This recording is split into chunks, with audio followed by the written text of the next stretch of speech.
This story took place just a year ago in a small, aging community hospital.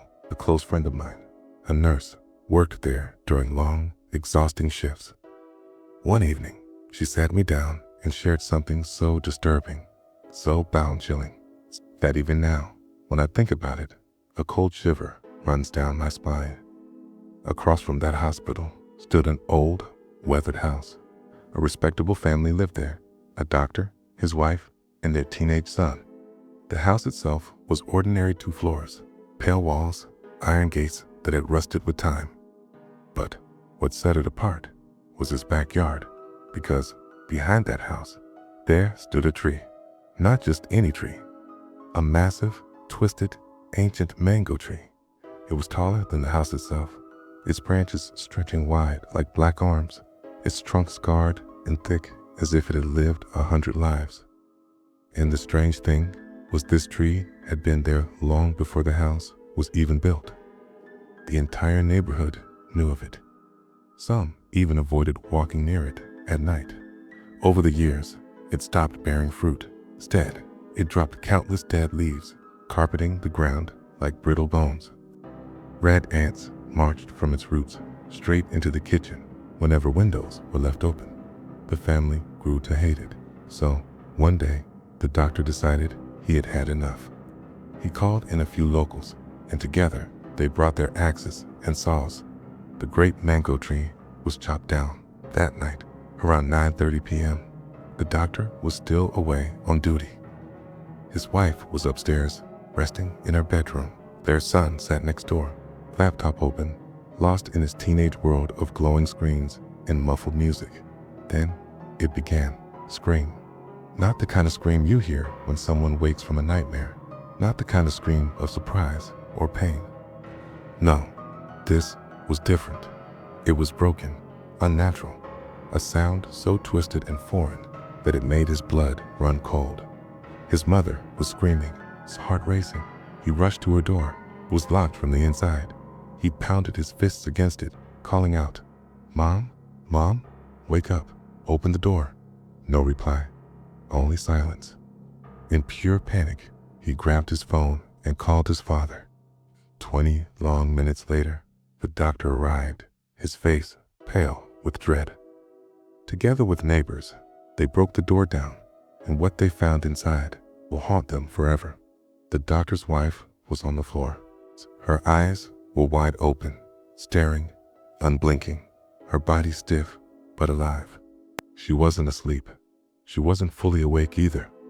She was trapped in something in between. They rushed her to the hospital, desperate for answers. But days passed, then weeks, then months. And instead of improving, her condition worsened. She began lashing out, biting the nurses who tried to feed her. She refused to eat.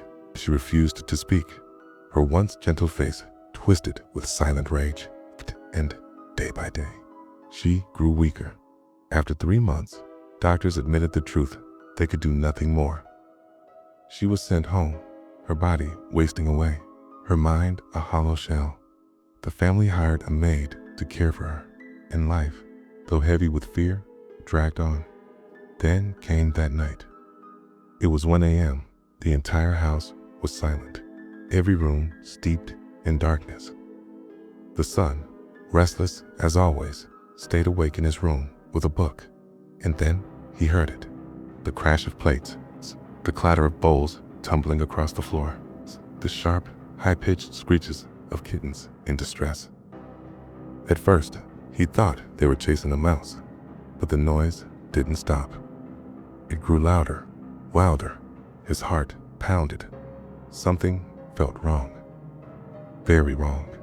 He crept downstairs, each step heavy with dread. The noise suddenly stopped. The silence felt even worse than the clattering. Hand trembling, he pushed open the kitchen door. He flicked on the light, and what he saw froze him where he stood. His mother, she was there, crouched in the corner of the dining room. Her frail body, which had been too weak to walk, now sat hunched like a predator. In her hands, the limp, broken body of one of their kittens. Her mouth was smeared with blood as she turned her head toward her son, her lips parted, revealing red-stained teeth. Flesh still clung between them. The boy screamed. His father and the maid rushed in, horrified by what they saw. How had this woman, who could barely move, descended the staircase in complete darkness? Neighbors gathered at the sound of the cries. They saw her 2 on all fours, growling like an animal, ready to attack anyone who dared approach. Blood smeared across her chin, her eyes blazing with something that no longer seemed human. One old man in the crowd whispered urgently, "Call the spiritual healer. Call her before it's too late." The doctor obeyed, desperate for help, but before the healer could arrive, the wife collapsed. She rolled violently across the floor, her limbs jerking in unnatural ways. And then she stopped. The room fell silent. She was gone. The very next day, rituals were performed for her death, and on the following day, the healer finally arrived. She sprinkled holy water in every corner of the house, her chants echoing through the rooms. But when she stepped outside, to the yard where the great mango tree once stood, her expression changed. She knelt at the stump, smeared oil, whispered words in an ancient tongue, and lit fire upon the wood again and again till the ashes smoldered into nothingness. Then she revealed the truth. Long ago, that tree had been more than just a tree. It was a prison, for inside it was the spirit of a wicked witch. She had once murdered the daughter of a king, bathing in her blood to prolong her own life.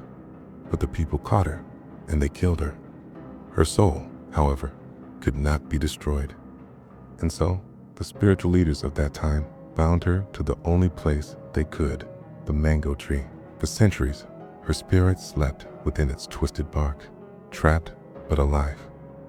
The doctor's family, unknowingly, had cut down her prison, and the witch, furious and free, invaded their home. She possessed the wife, tormented her body and soul, until finally claiming her life. The house still stands across from that hospital, but it is empty now. No one dares live there. And on windy nights, when the leaves swirl and shadows stretch long across the street, some say they can still hear it, the faint, broken cry of a woman and the whisper of leaves from a tree that no longer exists.